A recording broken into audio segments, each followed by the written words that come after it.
नमस्कार दोस्तों, मैं दिलीप कुमार। दोस्तों, मीडिया रिपोर्ट के अनुसार 300 से अधिक अभ्यर्थियों की गिरफ्तारी हजारीबाग में हुई है। ये सभी अभ्यर्थी बीपीएससी टीआरई 3 के बताए जा रहे हैं।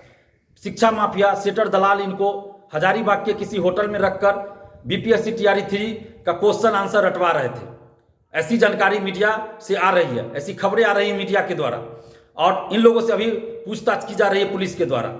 हम लगातार पिछले 7-8 साल से पेपर लीक और धांधली सेटिंग के खिलाफ लड़ रहे हैं। बीपीएससी 67वीं का जो पेपर लीक हुआ उसको हमने ही उजागर किया, बीएसएससी पेपर लीक उजागर किया, और हम सरकार से लगातार ये मांग करते रहे हैं कि शिक्षा माफियाओं पे, दलालों पे, सेटरों पे जो पेपर लीक और धांधली सेटिंग में संलिप्त रहते हैं उन पे कठोर कानूनी कार्रवाई की जाए।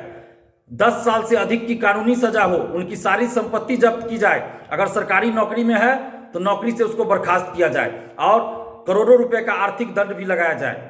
लेकिन बिहार सरकार अभी तक ऐसा कानून नहीं बनाई है। केंद्र सरकार ने कानून बनाया है हाल ही में, लेकिन बिहार सरकार अभी तक उस कानून को लागू नहीं की है और न ही ऐसा कोई कानून बना रही है। हम मांग कर रहे हैं बिहार सरकार से कि ऐसा कानून बनाइए या तो केंद्र सरकार के कानून को ही लागू कर दीजिए। और जो अभ्यर्थी हैं जो ऐसे मामलों में संलिप्त रहते हैं, जो धांधली सेटिंग कराना चाहते हैं या पेपर लीक में संलिप्त रहते हैं, सेटिंग में संलिप्त रहते हैं, वैसे अभ्यर्थी को भी आजीवन प्रतिबंधित कीजिए कि किसी भी परीक्षा में वो शामिल न हो सके। अगर वो नौकरी में कहीं पे है पहले से तो उसको नौकरी से बर्खास्त कीजिए और 10 साल से अधिक की सजा हो ऐसा कानून बनाइए। स्पीडी ट्रायल करके सजा दीजिए, सारी संपत्ति उसकी भी जब्त कीजिए और स्पीडी ट्रायल करके सजा होनी चाहिए। जब तक ऐसा कठोर कानून नहीं बनेगा और उसको सख्ती से लागू नहीं किया जाएगा तब तक इस तरह की घटना नहीं रुकेगी। मैं बार बार कह रहा हूं, पिछले 6-7 सालों से ये बात मैं कह रहा हूं कि कठोर कानून बनाने और उसको निष्पक्षता के साथ और स्पीडी ट्रायल कर लागू करने की जरूरत है। जब तक ऐसा नहीं किया जाएगा तब तक पेपर लीक और धांधली सेटिंग रुकने वाली बात नहीं है। हमने 66वीं बीपीएससी के समय भी कहा था कि मेंस के एग्जाम में इलाहाबाद ले जाकर अभ्यर्थियों को कॉपी लिखवाया गया। ऐसी बातें अभ्यर्थियों के द्वारा बताई गई थी उस समय और हमने कहा भी था, और बाद में जांच में भी आया कि बीपीएससी से मेंस की कॉपियां बाहर ले जाकर लिखवाई जाती है, ओएमआर शीट बाहर लगवाया जाता है। हम अभी भी सरकार से मांग कर रहे हैं कि शिक्षा माफियाओं पे कठोर कानूनी कार्रवाई कीजिए। और आज जितने लोगों की गिरफ्तारियां हुई है वो तो गिरफ्तारी हुई है, बाकी तो और भी हजारों लोग होंगे, हजारों अभ्यर्थी ऐसे होंगे जो इस तरह का काम में संलिप्त होंगे जिनकी गिरफ्तारी ही नहीं हुई है, चाहे वो पटना जिला में हो, दरभंगा में हो या अन्य जिलों में हो। बिहार के लगभग हर जिले से इस तरह की खबरें 2 दिन से आ रही थी कि शिक्षा माफिया, दलाल सेटर जो है 10 से 12 लाख में क्वेश्चन उपलब्ध कराने की बात कह रहे हैं और मोबाइल जब्त करके किसी होटल में, कहीं लॉज में, कहीं सुरक्षित जगह वो लोग रखने जा रहे हैं और वहां पर क्वेश्चन आंसर रटवाएंगे। 2 दिन पहले से चर्चा थी, कल हमने वीडियो में भी जिक्र किया था और हमने सबको सूचित भी किया था। और आज जब गिरफ्तारी हुई है तो हम सरकार से ये मांग कर रहे हैं, बिहार सरकार से, हम पिछले 8-10 साल से लड़ रहे हैं पेपर लीक धांधली सेटिंग के खिलाफ। इस बीच सरकारें बदलती रही, गठबंधन बदलते रहा, सरकार में सभी पार्टी लगभग आते जाते रहे, चाहे किसी भी पार्टी, किसी भी गठबंधन की सरकार रही हो, हम पेपर लीक धांधली सेटिंग के खिलाफ लड़ते रहे हैं, निष्पक्षता के साथ लड़ते रहे हैं। आज हम फिर सरकार से मांग कर रहे हैं कि शिक्षा माफियाओं के खिलाफ सख्त कानूनी कार्रवाई कीजिए और इन लोगों को जो राजनीतिक संरक्षण प्राप्त है उस संरक्षण को ध्वस्त कीजिए और राजनीतिक नेताओं को भी, पॉलिटिकल पार्टी के नेताओं को भी बाहर लाइए, सामने लाइए, उजागर कीजिए। लिपापोती नहीं होनी चाहिए ऐसे मामलों की, क्योंकि पेपर लीक और धांधली सेटिंग हजारों लाखों युवाओं के कैरियर का मर्डर होता है, उनकी अंतरात्मा मनमाहत होती है, उनके आत्मा पर बुलडोजर चलने जैसा ये काम होता है।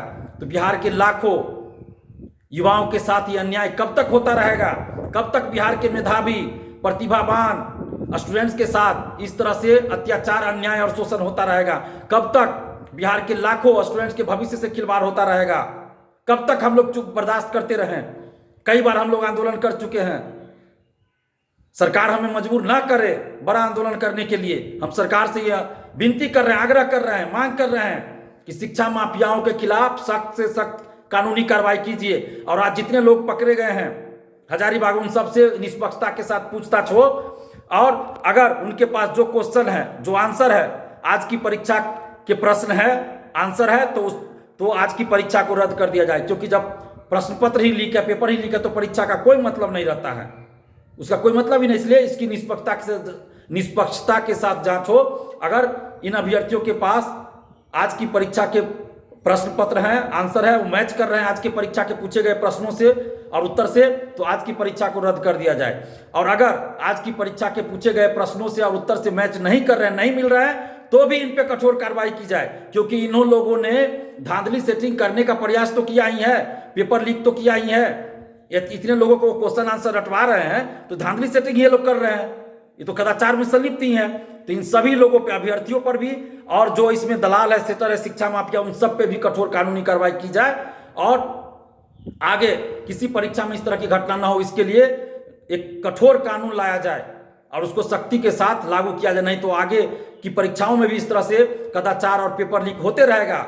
इससे पहले भी बीपीएससी का पेपर लीक हुआ, पिछले 1.5 साल से तो कोई पेपर लीक नहीं हो रहा था 67वीं के बाद, लेकिन फिर आज इस तरह की बात सामने आ रही है। बीएसएससी का पेपर लीक, सिपाही बहाली का पेपर लीक, फूड कॉर्पोरेशन का पेपर लीक, अमीन बहाली, एलआरसी का पेपर लीक, सबका तो पेपर लीक हो ही रहा है। इसलिए हम बिहार सरकार से मांग कर रहे हैं कि एक सख्त कानून बनाइए और निष्पक्षता के साथ उस कानून को लागू कीजिए, नहीं तो इस तरह की घटना नहीं रुकेगी। बिहार के लाखों स्टूडेंट्स के साथ इस तरह से अत्याचार, अन्याय हम लोग बर्दाश्त नहीं करेंगे।